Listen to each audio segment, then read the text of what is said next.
Hello, dear viewers. Namaskar. Welcome to Moksha Media. You are with Moksha Hiremat. I hope you have already known six sthalas in Veerashaivism. These six sthalas are classified on the basis of their work and on the basis of their power to get moksha. These six sthalas are called Shatasthalas in Siddhanta Shikamani. Those Shatasthalas are Bhaktasthala,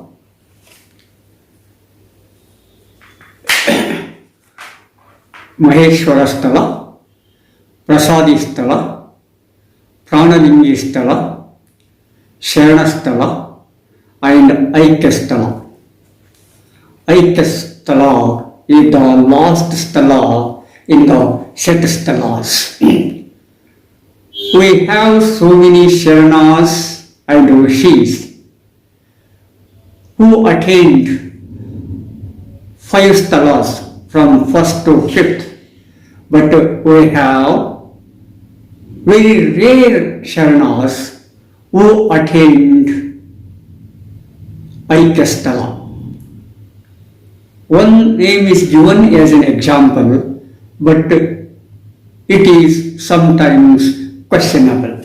Anyhow, now I don't want to get into that controversy. There are some controversy regarding Siddhanta Shikamani. Of course, Veerashaiva considered it as magnum opus of Veerashaivism. Its history goes back to 8th century to 9th century. As per religious scholars and as per other scholars, that means especially who considered Basavana as the Jagadguru, who considered Basavana as Basavacharya, thinks that it is in the period of 14th and 15th century. Especially this Siddhanta Shikamani contains 21 chapters. 1 to 4, first 1 to 4 chapters and last one chapter, that is the 21st chapter, deal with the persons who occupied the peethas at that time.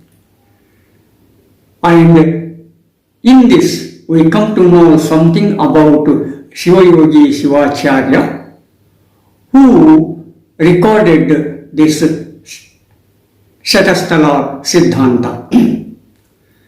Of course, Shiva Yogi Shivacharya told through the mouth of Renukacharya, the Sanskrit word for Revana Siddha, Sanskrit word for Kannada meaning, and Revana Siddha is the Kannada word, whereas Renukacharya is the Sanskrit word.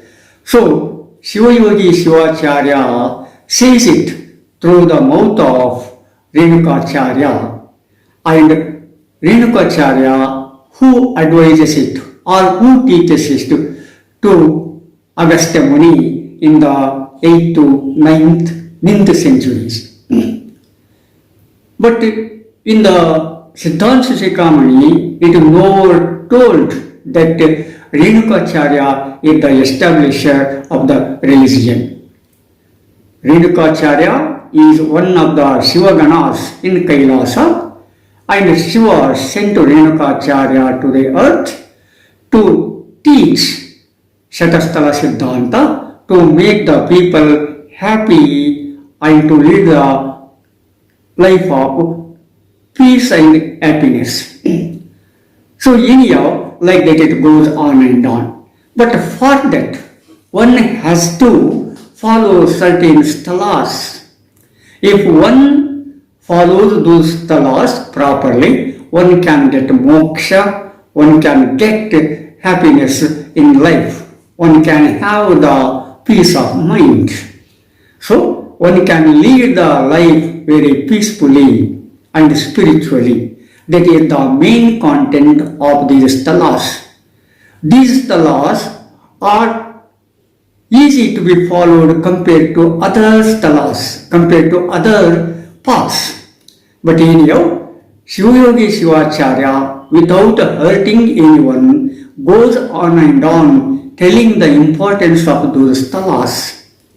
He identified those sthalas, that is, 6 sthalas are categorized into different sthalas, into each one is categorized into Angasthalas and Lingasthalas, and again these Angasthalas and Lingasthalas are categorized differently according to their work.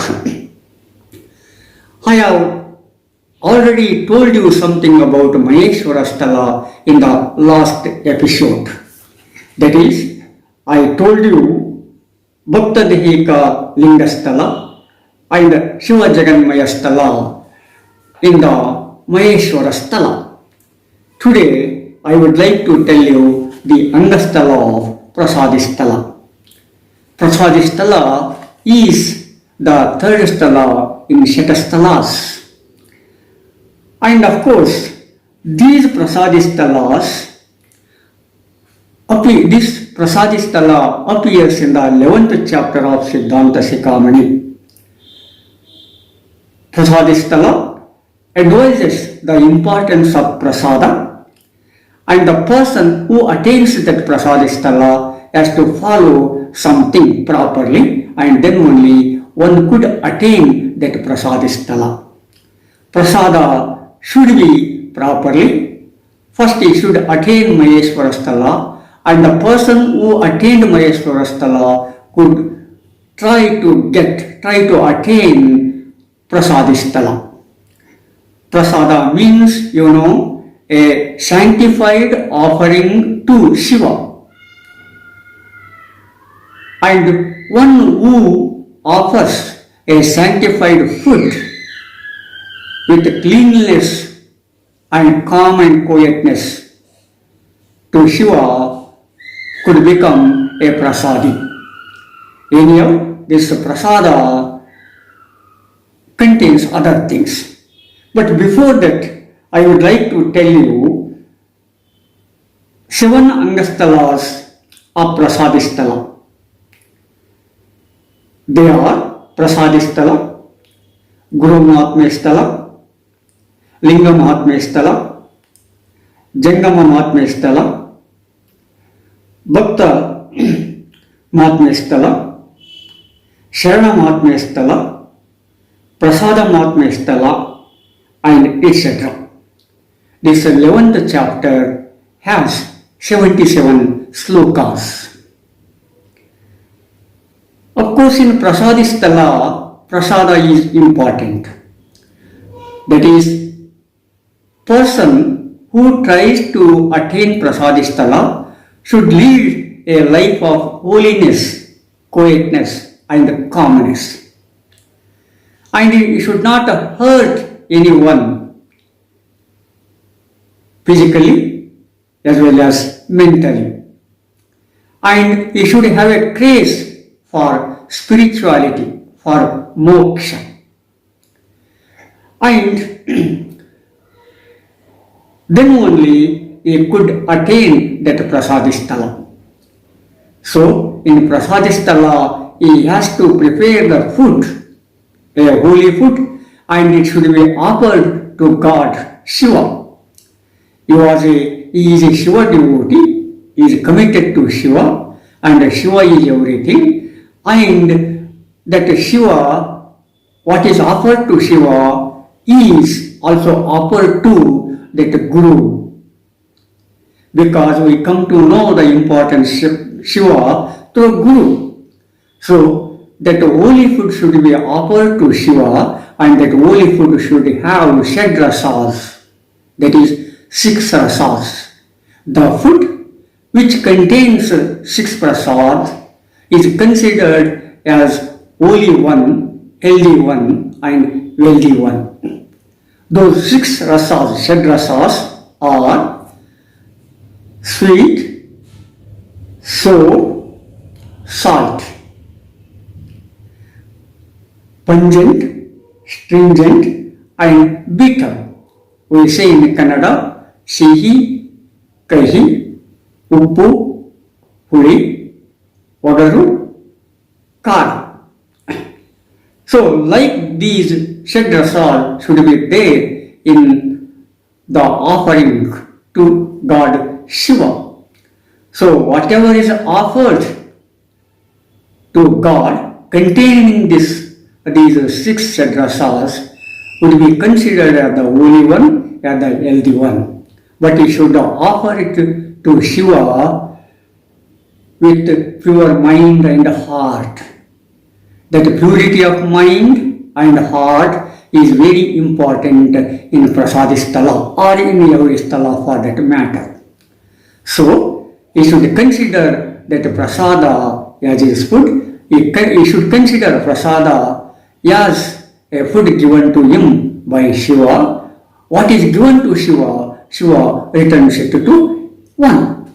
And that concept plays a prominent role in Prasaadi Sthala. And after Prasaadi Sthala, that Prasaadi Sthala is 25th Sthala in 101 Sthalas. And after Prasaadi Sthala, that is not linked to worldly aspirations, is far and far away from worldly aspirations. And he should concentrate only on Shiva. Shiva is everything to him. But then that Guru Mahaatme Sthala comes. This Guru Mahaatme Sthala is the 26th one in 101 Sthalas. And here a Prasaadi should consider Shiva as his Guru. In the beginning, a devotee of Shiva considers Guru is the prominent one because he shows Shiva to him. But as it goes on and on, that a devotee of Shiva should feel that Shiva himself is a Guru. And Guru is a physical identity, whereas Shiva is a spiritual identity. So that Prasaadi should see Shiva in the form of Guru. So he should concentrate on the Shiva form and he should sacrifice everything for Shiva and he should be a devotee of Shiva in mind and heart. So even he considers Shiva as his Guru, he should not disdain Guru, he should not neglect Guru, because Guru is the person who shows the path towards Shiva. So he considers Shiva in the form of Guru. So at any time, one should not insult that Guru for that sake. So if one insults a Guru, automatically he commits a blunder in his life. It is very difficult to get, it is very difficult to attain the other sthalas in 101 sthalas. Therefore, a devotee of Shiva, that is a Prasaadi, should understand this. By understanding this, he could go on and on attaining sthalas one by one. So like this, Shiva Yogi Shivacharya goes on and on explaining sthalas and sub-sthalas one by one in order to create a beautiful society in the world. The aim of Shatasthala Siddhanta, the aim of Siddhanta Shikhamani is to create a more loved earth to most loved earth. To create a more beautiful word to the most beautiful word. To make a human being a real human being in the strict sense. So in this way, that Siddhanta Shikhamani goes on and on, revealing Sthalas one by one. Of course, Shiva Yogi, Shivacharya does it through the mouth of Renukacharya. I have already told you Renukacharya is a Sanskrit word, whereas Revana Siddha is a Kannada word. Whether they are the actual persons or not, that is immaterial here. So, whenever we think of spirituality, we go beyond the actual persons. Actual persons are in the form of Guru, not in the form of Shiva. If you ask who is the father of Shiva, of course this question goes on and on, every year, every century, every thing. It guzzled the brains of the people so many times, just like the question of which is first, whether the seed or the tree. Like this it goes on and on. So here we have to make the difference that Guru is the physical form, where the Shiva is the spiritual form, and Shiva is other one, but Guru is a physical one. We can say the hereditary of a Guru, but not Shiva. So when a Guru becomes in the form of Shiva, it would be entirely different. So, but most of us don't think this side. We ask for who is the father of that, who is the father of this. Sometimes I feel it is a childish question. Because this trend comes after the invasion of Muslim rulers and after the invasion of these East India Company and imperialism of British. Before that, we don't have a name of a person who has found this religion, who has found that religion. That is, finding a religion, establishing a religion is a teamwork. It is a group of people. It is rishis and munis and other persons in the society formed and found any religion, anything, but not one person, this person or that person. So, if it is, it becomes a namesake. Because as we consider Guru in the form of physical identity, so we consider that person also in the physical identity, but Shiva is, or God is, the spiritual identity. So it goes on and on. So that is why here and there we come across some questions in Siddhanta Shikhamani, especially from first chapter to fourth chapter, and last chapter, that is the 21st chapter, have their own things regarding this. That is, sometimes they say they go to Mahabharata, that is Vibhishana, and etc. etc. But those things here, I think they are childish in some way or another way, because it is common while narrating or pointing out some sthalas to give or to provide a historical background, because at that time it was the necessary, but not now. What is necessary, what that Siddhanta Shikhamani tells, what it narrates is very important, but not the genealogy of this or that, but not the history of this or that. Any kavya, any shastra grantha, any classical text can create its own history in order to make the people believe sometimes. It is just like giving a pills using sugar. Then only the children would swallow it.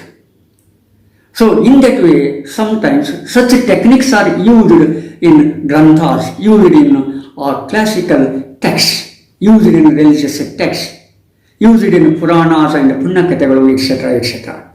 So, but what we think, we take the myths as the real and forget the real points as unreal. That is what we do mistakes nowadays. So that's why so many unimportant persons becomes important and important persons becomes unimportant. So many unimportant points become important and important points becomes unimportant. That is the trend of nowadays. In the fit of neglecting a particular community or particular caste, in order to insult a particular caste, particular other caste try to invoke such sort of things nowadays. So that is why we have fake researchers, and we should know what is right and what is wrong, and then we have to come to a particular point without hurting the heart of everyone, without hurting the heart of anyone, and that point should carry the whole society towards humanity, the whole society to create a beautiful society in the world. That is the need of the hour. Such points are seen in Siddhanta Shikamani, which is narrated by Shivayogi Shivacharya. That is what we have to bear in our mind while studying Siddhanta Shikamani. But of course, there are so many comments here. Comments are there. Even Gandhi is not an exception to this comment, and Baswa is not an exception to this comment. Comments are comments. But responsible comments are very important for me, not irresponsible comments, not market comments, not comments for sake of the personal works, personal profits, personal business, and etc. etc. So, but nowadays, academic trend is filled with such market comments, such business-oriented comments, and business-oriented comments by business-supported persons and business-supported fake researchers and fake academicians. We have to make a difference between fake academicians and real academicians, and make a difference between fake researchers and real researchers, and then only we can go in a proper way. Otherwise, we will be misled, especially in this digital era. So we have to keep in our mind while studying and understanding Siddhanta Shikamani in a proper way. Yes, this much is enough. Share and subscribe, and see you in the next episode. Thank you. Namaskar.